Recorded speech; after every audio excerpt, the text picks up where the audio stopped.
Bongbong Marcos kaya walang direksyon ang gobyerno. Ayon yan kay Vice President Sara Duterte.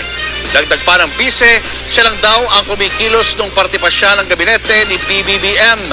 May buwelta naman dyan ang palasyo. Nasa frontline na balitang yan si Camille Samonte.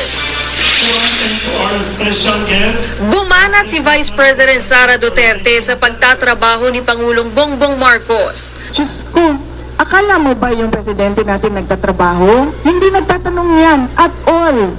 I swear to the flag. Kaya napansin niyo ba, walang direksyon yung governance at walang direksyon yung iba't ibang departamento. Bakit? He doesn't command, he doesn't ask. Akala niyo ba yung ginawa ko sa DepEd, galing yun kay BB? Hindi, akin yun. Lahat. Buwelta naman dyan ni Palace Press Officer Yuse Claire Castro. Hindi raw talaga malalaman ang direktiba ng Pangulo kung hindi siya marunong makinig at nagsasarili ng diskarte para sa sariling interes. Totoo naman daw ang sinabi ni VP Sara na ang mga ginawa nito sa DepEd ay hindi utos ng Pangulo, gaya ng Go Students na ang katiwalian ay nagkakahalaga ng 100 million pesos.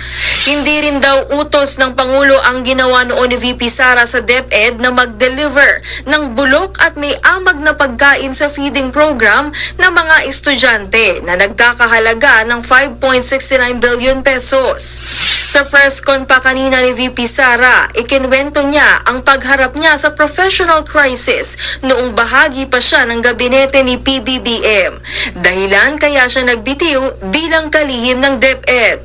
I don't deserve the attacks that were thrown at me by the administration.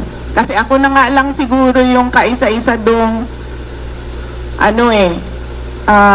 nagde-deliver para sa cabinet ni BBM. Tapos ganun pa yung gagawin nila sa akin. O di, nung nawala ako, edi wala na. Wala na siyang accomplishment at all. Sagot ni Castro, puro haka-haka lang yan ng bise. Marami raw maloloko sa mali niyang kwento. Sa usapin naman ng umano'y destabilization plot laban kay Pangulong Marcos, giniit ni VP Sara na walang ganyan. Kwentong Malacanang lang daw yan. Nagpahayag lang daw ng galit ang taong bayan sa isyu ng korupsyon, pero hindi nangangahulugang gusto nilang patalsikin ang Pangulo. Duda ko, natatakot sila sa posibleng mangyari sa kanila. At alam naman natin na matagal na talaga silang insecure. Siguro takot, kaya nila nasasabi may destabilisasyon. Insecure, pangalawa takot, pangatlo paranoia. Kasi ang tao na may bisyo, nagiging paranoid. Dahil World Pandesal Day, tinanong si VP Sara kung anong klaseng tinapay sina Pangulong Marcos, Congressman Martin Romualdez at Zaldico. Sagot dyan ng bise, Definitely, hindi sila tinapay dahil hindi makain yung ugali nila at hindi makain yung korupsyon nila. So kung ako ay tinapay, ako ay isang ensaymada.